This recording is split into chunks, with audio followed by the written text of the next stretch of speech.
तो मूवी की शुरुआत होती है जवानी के जॉन विक हेनरी से, जो एक अंधेरी रात में टोल कलेक्टर के हाल में अपना समय बिता रहा था। अब अपनी नाइट शिफ्ट पूरी करके वो वापस घर पहुंचा, जहां उसकी बीवी डेबी उसके लिए थोड़ा नाश्ता पानी ले आई। तभी डेबी ने हेनरी से पूछा कि क्या तुम अभी भी मुझसे प्यार करते हो। हेनरी बोला हाँ बिल्कुल, लेकिन उसके हाँ बोलने में उतना ही इंटरेस्ट दिख रहा था जितना आपका चैनल सब्सक्राइब करने में होता है। खैर, उनकी बातों के बीच ही इनके घर की घंटी बजी, जहाँ गेट पर हेनरी का पिछले जन्म का दोस्त एडी खड़ा था। असल में एडी के दोस्त जॉय ने सुबह सुबह भटूरे खा लिए, जिस वजह से उसकी हालत ज्यादा ही डाउन हो गई। अब डेबी जॉय को अंदर ले आई। तब एडी हेनरी से बोला कि हम सब बेसबॉल खेलने जा रहे थे, लेकिन इसने सुबह सुबह छोले भटूरे खा लिए, जिससे कि इसका पेट खराब हो गया। तो क्या तुम हमारे साथ बेसबॉल खेलने चलोगे? ये सुनकर हेनरी ने हाँ कह दी। कार में एडी हेनरी से बोला कि आगे वाले बैंक पर रुक के चलना, क्योंकि हमें वहां से पॉपकॉर्न लेने हैं। लेकिन बेचारे हेनरी को क्या पता था कि उनके पॉपकॉर्न के चक्कर में उसकी ही फिल्म बन जाएगी। ये तीनों बिल्कुल लद्दड़ चोरों की तरह बैंक में घुस गए, जहां 1 सेकंड में ही अलार्म बज गया। अलार्म बजते ही ये तीनों तो वहां से भाग गए, लेकिन इन सब में बेचारा हेनरी फंस गया, क्योंकि उसने भी उन्हीं चोरों के जैसे कपड़े पहने थे। जिसके बाद उसे जेल में लाया गया, जहां डिटेक्टिव उसके साथियों के नाम पूछने लगे। लेकिन हेनरी भी बताओ ना क्या बताऊंगा। उसने अपनी दोस्ती की वजह से किसी का नाम नहीं लिया, इसलिए जज ने उसे 3 साल की सजा सुना दी। हेनरी को भी नहीं पता होगा कि ये पॉपकॉर्न उसे इतने महंगे पड़ेंगे। खैर, जेल में उसकी मुलाकात इस मैक्स नाम के बुड्ढे से हुई, जिससे हाय हेलो करके ये दोनों दोस्त बन गए। अब दोस्ती की बातों में मैक्स ने हेनरी से पूछा कि बताओ तुम्हारा सपना क्या है। तब हेनरी बोला सपना? मेरा तो कोई सपना नहीं है। ये बात मैक्स को थोड़ी अजीब लगी, इसलिए उसने हेनरी को समझाया कि जिंदगी में कोई ना कोई सपना होना बहुत जरूरी है, वरना तुम्हारी लाइफ एमलेस हो जाएगी, मतलब कि जिसकी कोई मंजिल नहीं होती। अब यहाँ से कहानी 6 साल नहीं बल्कि 6 महीने आगे आई, जहाँ डेबी हेनरी से मिलने पहुंची। उसने हेनरी को बताया कि अब मैं किसी और से प्यार करती हूँ, मतलब डेबी अब किसी और को अपना मान चुकी है। और दोस्तों, पसंद भी पता है कौन आया? वो था नहीं एडी का भटूरे वाला दोस्त जॉय, यही। खैर, हेनरी को इस बात से बिल्कुल फर्क नहीं पड़ा, इसलिए वो स्माइल करते हुए बोला कि मैं बस तुम्हें खुश देखना चाहता हूँ। अब कहानी 1 साल आगे आई, जहाँ हेनरी बाबू से बाबा बन गया था, लेकिन उसके अच्छे बर्ताव के चलते जल्दी ही उसे पैरोल पर छोड़ दिया गया। यहाँ से निकलकर वो सबसे पहले अपने घर पहुंचा, जहाँ जॉय ने अपने खुले मुंह से उसका स्वागत किया। अंदर डेबी भी एक बियर और अपने प्रेग्नेंट पेट के साथ हेनरी से मिलने पहुंची। थोड़ी बहुत बातों के बाद हेनरी वहां से अपना बचा कुचा सामान लेकर दूसरे घर में चला गया, जहां उसने टीवी पर इन मोहतरमा का ये ऐड देखा। अब अपना टाइम पास करने वो यहाँ से निकलकर वापस उसी बैंक के सामने पहुंचा जिसने उसकी लाइफ की लंका लगाई थी। लेकिन तभी बीच रोड पर एक गाड़ी ने उसकी टांगों की भी लंका लगा दी, और ये हैवी ड्राइवर और कोई नहीं बल्कि वो टीवी ऐड वाली मोहतरमा जूली थी, जो पहले तो हेनरी पर चिल्लाने लगी कि दिखाई नहीं देता क्या। लेकिन जब उसने बैंक के गार्ड फ्रैंक को देखा तो तेवर बदलते हुए बोली कि अरे आपको चोट तो नहीं लगी। फ्रैंक हेनरी को उठाकर एक कैफे में लाया, जहां जूली अपनी हालचाल पूछने की फॉर्मेलिटी पूरी करके वहां से चली गई। उनके जाने के बाद हेनरी ने थोड़ा पानी पिया और उसी को निकालने वॉशरूम में पहुंचा, जहां उसकी नज़र इस पुराने आर्टिकल पर गई जिसमें लिखा था कि बहुत पहले पुलिस को बैंक की वॉल्ट के नीचे एक टनल मिली थी, जिसका कनेक्शन बैंक के पास वाले थिएटर से जुड़ा हुआ है। ये पढ़कर हेनरी का सीधा साधा दिमाग कुछ शैतानी करने की सोचने लगा, इसलिए यहाँ से निकलकर वो सीधा मैक्स से मिलने जेल में पहुंचा, जहाँ हेनरी ने उसे बताया कि मैंने अपना सपना सोच लिया है कि मुझे उसी बैंक को लूटना है जिसने मेरी लाइफ लूटी थी, और इस काम में मुझे तुम्हारी भी जरूरत पड़ेगी। ये सुनकर मैक्स पहले तो मना करने लगा, लेकिन फिर वो हेनरी के लिए मान गया, जिसके बाद उसने काउंसलिंग में अच्छा बिहेव करते हुए अपनी पैरोल भी ग्रांट करवा ली।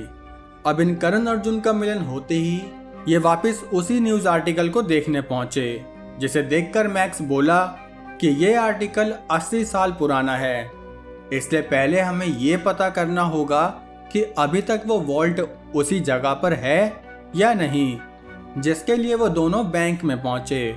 बैंक में मैक्स मैनेजर से ऐसी बातें करने लगा जैसे वो रोज अंबानी के यहाँ पोछा लगाता हो।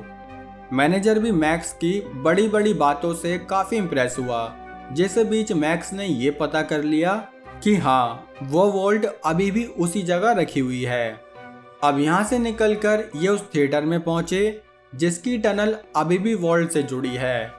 और पता है दोस्तों, उसी थिएटर में जूली भी एक्टिंग करती थी। हालांकि जूली की एक्टिंग का लेवल बिल्कुल अनन्या पांडे से मैच करता था।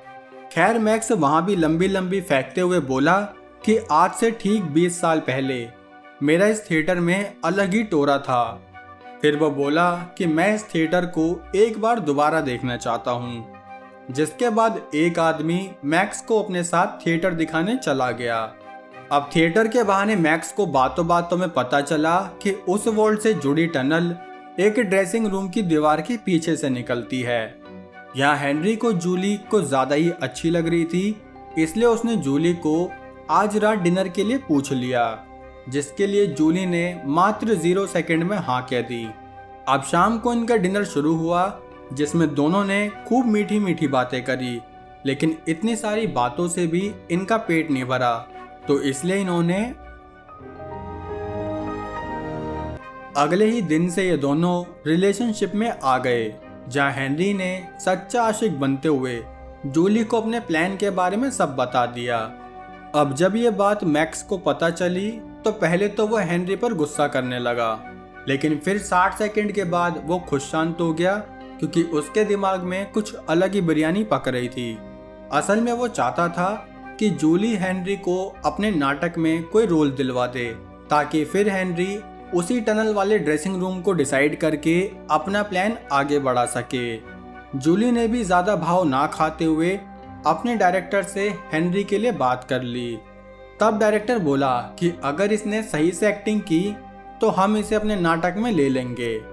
डायरेक्टर ने हेनरी को एक ऐसा रोल दिया जिसमें उसे जूली को अच्छे से प्रपोज करना था, जबकि उसे पता ही नहीं था कि हेनरी और जूली तो रात भर ये प्रैक्टिस कर चुके थे। इसलिए हेनरी ने जूली को बहुत बढ़िया तरह से प्रपोज कर दिया, जिसके बाद हेनरी की उस नाटक में भर्ती हो गई। रोल मिलने के अगले दिन से ही इन्होंने ड्रेसिंग रूम में खूब तोड़ाफाड़ी मचानी शुरू कर दी। अरे ये वाली तोड़फोड़ यार। अब ड्रेसिंग रूम को तोड़कर ये जब टनल के मुंह पर पहुंचे तो वहां एक बहुत बड़ा पत्थर अटकाया गया था, ताकि कोई उस टनल से वॉल्ट में न जा सके। ये देखकर हेनरी को लगा कि शायद हमें और मजदूरों की जरूरत पड़ेगी, जिसके लिए वो दोनों यहाँ से सीधा इस भटूरे जॉय के पास पहुंचे। जॉय का बिजनेस पूरी तरह डूब चुका था, इसलिए वो हेनरी के प्लान में शामिल होने के लिए मान गया। अब यहाँ स्टेज पर इनके नाटक की तैयारी और वहाँ ड्रेसिंग रूम में टनल खोलने की होशियारी काफी अच्छे से चलने लगी। हेनरी ने तो नाटक के चक्कर में अपनी दाढ़ी तक के फाटक बंद कर दिए। टनल की खुदाई खूब जोरों शोरों से चल रही थी।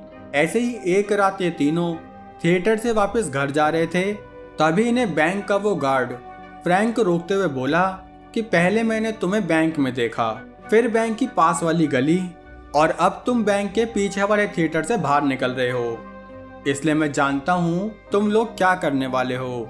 अब फ्रैंक इनकी गाड़ी में बैठकर इनकी हेल्प करने के लिए मान गया, लेकिन क्यों? क्योंकि असल में वो भी बैंक से अपना बदला लेना चाहता था, क्योंकि जब उसकी वाइफ बहुत बीमार पड़ी तब बैंक ने उनके इंश्योरेंस के पैसे नहीं दिए, जिस वजह से उसकी बीवी का इलाज नहीं हो पाया और वह बेचारी ऐसे ही मारी गई। फ्रैंक बोला कि मैं तुम्हें वो डेट बता दूंगा जिस दिन सभी छोटे बैंक्स का पैसा हमारे बड़े बैंक्स में शिफ्ट होगा। उसी दिन तुम वॉल्ट में घुसकर एक बड़ा हाथ मार लेना। अब घर पहुंचकर ये लोग डिस्कस करने लगे कि इतना रोकड़ा लेकर हम कहाँ जाएंगे। तभी उनके गेट पर जॉय आया, जो सॉरी बोलकर अंदर घुस गया, क्योंकि जॉय ने दारू पीकर हेनरी का सारा प्लान एडी के सामने उगल दिया था। मैक्स पहले तो एडी को पागल बनाने लगा कि ये बेवड़ा दारू पीकर कुछ भी बकैती करता है, लेकिन एडी के ना मानने पर मैक्स को उसे भी अपने प्लान में शामिल करना पड़ा। अगले दिन इन्हें पता चला कि जिस दिन ये वॉल्ट में चोरी करेंगे उसी दिन थिएटर में हेनरी का प्ले होगा। ये जानकर हेनरी थोड़ा सैड हो गया, क्योंकि वो जूली को छोड़कर नहीं जाना चाहता था। यही बात उसने जूली को बताई कि वो 2 दिन बाद वॉल्ट में चोरी करके यहाँ से चला जाएगा। तब जूली रोते हुए बोली कि जब तुम्हें मुझसे दूर ही जाना था तो तुम मेरे इतने पास क्यों आए। ये सुनकर बेचारा हेनरी सैड होकर वहाँ से चला गया। अब यहाँ से सीन चोरी वाली रात पर आया, जहाँ स्टेज पर हेनरी परफॉर्म कर रहा था और ड्रेसिंग रूम में ये तीनों टनल की फाइनल खुदाई कर रहे थे। यहाँ फ्रैंक ने भी अपने साथियों के जाते ही वॉल्ट का अलार्म सिस्टम बंद कर दिया, जिसके बाद इन तीनों ने वॉल्ट में घुसकर पैसे भरने शुरू कर दिए। तभी एडी ने उन सबको गन पॉइंट पर ले लिया, क्योंकि वो अकेला ही ये सारा पैसा हड़पना चाहता था। लेकिन इतने में हेनरी ने वहां पहुंचकर एडी को मार मार के टैडी बना दिया। अब ये तीनों सारा पैसा लेकर यहाँ से भागने लगे, लेकिन बीच रास्ते में हेनरी को रियलाइज हुआ कि वो जूली के साथ गलत कर रहा है, इसलिए वो कार से उतर के दिल्ली पुलिस की तैयारी करते हुए वापस थिएटर में पहुंचा, जहां उनके नाटक का आखिरी सीन चल रहा था। और वहीं हेनरी ने जूली को प्रपोज कर दिया। पहले तो जूली कहने लगी कि उतार दो, मतलब हेनरी को स्टेज से उतार दो, लेकिन फिर वो समझ गई कि ये यहाँ पर सच्चे मन से आया है। तब हेनरी उससे बोला कि तुम मुझे मॉस्को में मिलना, क्योंकि अगर मैं यहाँ रहा तो पुलिस मुझे पकड़ लेगी, इसलिए हम मॉस्को में मिलकर कोस्को की बॉल से खेलेंगे। और इसी के साथ मूवी एंड हो गई। अब अगर आज के एक्सप्लेनेशन में मजा आया हो तो चैनल को सब्सक्राइब कर देना। साथ ही ये रहा आज का शाउट आउट, तो दीदी को हैप्पी बर्थडे विश करते हुए जाना। बाकी वीडियो कैसी लगी लाइक कमेंट करके जरूर बताना। अब हम मिलेंगे हमारी अगली वीडियो में, तब तक के लिए जय हिंद।